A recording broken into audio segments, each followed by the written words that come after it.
నమస్కారం కిరణ్ టీవీ భక్తి ప్రేక్షకులకి స్వాగతం. ప్రస్తుతం మనతో పాటు ఉన్నారు బ్రహ్మశ్రీ ఈశ్వర్ గారి సుకేష్ శర్మ గారు. నమస్కారం గురుగారు. నమస్కారం తల్లి. గురుగారు, ముందు ఎపిసోడ్లో పితృదోషాల గురించి ఎంతో చక్కగా వివరించారు గురుగారు. ఇలాంటి పితృదోషాలు ఉంటే డబ్బు కలగకుండా ఉంటుందా గురుగారు? అవును తల్లి. అయితే డబ్బు కలగకుండా ఉండడం కాదు, కానీ మనీ మేనేజ్మెంట్ అనేది మిస్ అవుతుంది. అంటే నెల తిరిగేటప్పటికి లక్షలు సంపాదించేటటువంటి వాళ్ళకు కూడా ఆ డబ్బు ఎటుపోతుందో తెలియదు.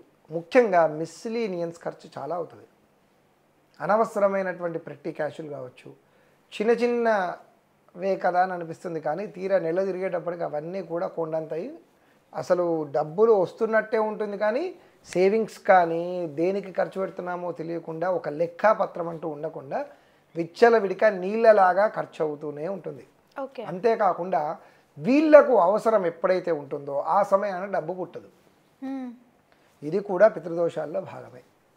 అంతేకాకుండా అసలు వ్యాపారం చేయాలన్నా, ఉద్యోగం చేయాలన్నా, కనీసం ఎక్కడైనా ఏదైనా ఇన్వెస్ట్మెంట్ పెట్టాలన్నా, లేదా జరుగుతున్నటువంటి వ్యాపారంలో సడన్గా ఎక్కడైనా ఒకటి స్ట్రక్ అయితే దాన్ని అక్కడి నుంచి ముందరికి తీసుకెళ్ళాలి అనడానికి కూడా పితృదోషం వల్ల, ఆర్థిక లావాదేవీల వల్ల ముందుకు వెళ్లకుండా ఆగిపోతుంది. ఇవన్నీ కూడా పితృదోష సమస్యలే. అందుకే మనము కేవలము కూడా తల్లిదండ్రుల ద్వారానే పితృదోషాలు అంటుతాయి, వాళ్ళను మాత్రమే మనం సరిగ్గా చూసుకుంటే సరిపోతుంది అన్నది కాదు. ఈ తల్లిదండ్రులు కూడా చేసేవి కూడా పిల్లలు ఇది చేసుకోవాలి. మేము మా తల్లిదండ్రుల్ని బాగా చూసుకుంటున్నామండి అంటే నడవదు.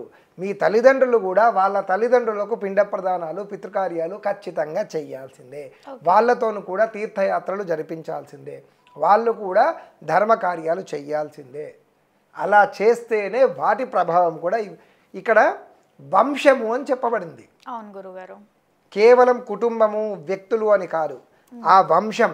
కాబట్టి ఆ వంశంలో ఉన్న ప్రతి ఒక్కరికి బాధ్యత ఉంటుంది, లేకపోతే ప్రతి ఒక్కరూ అనుభవించాల్సిందే. కాబట్టి ఖచ్చితంగా మానవులందరూ కూడా పితృదోషాల నుంచి బయటపడాలి అంటే సత్కార్యాలు, ధర్మకార్యాలు చేయాల్సిందే. ఇలా చేస్తే వాళ్లకు ఆర్థికపరమైనటువంటి ఇబ్బందులు రావు. ఆ ధనం ఎప్పుడూ కూడా వాళ్ళ చేతిలో ఉంటుంది. ఓకే గురుగారు, ఎంతో చక్కటి విషయం తెలిపినందుకు ధన్యవాదాలు గురుగారు. నమస్కారం.